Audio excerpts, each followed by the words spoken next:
আমরা যদি মনে করি যে আমরা ট্যুরে যাব কত আনন্দ লাগে, তাই না? দেখেন আমরা শুধু কক্সবাজার কুয়াকাটার মতো জায়গায় যাই এই দৃশ্যগুলো দেখার জন্য। এত সুন্দর দৃশ্য এখনো পর্যন্ত। দেখেন এটা সামাও শুটকি পল্লী, দেখেন ডাইনোসর নাকি, এই যে সিংহ রাজা, কত মানে সুন্দর এখানে বিহারের মধ্যেগুলো আর কি, মানে আর কি ওই যে বৌদ্ধ বিহারের দেখেন কত সুন্দর, তাই না? আসলে দেখার মতো দৃশ্য। আমাদের এখানেও একটা আছে বৌদ্ধ মন্দির, কিন্তু এগুলো হচ্ছে পুরনো দিনের ঐতিহ্য, খুবই ভালো লাগে। এটা আবার মনে করেন যে কুয়াকাটা, যেটা অনুসারে আর কি, মানে কুয়াকাটার নামটা সমুদ্র সৈকত নামটা মনে হয় করা হয়েছে সামহাও।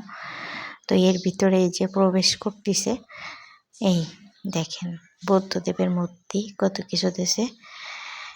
এই যে সবাই ভালো থাকবেন।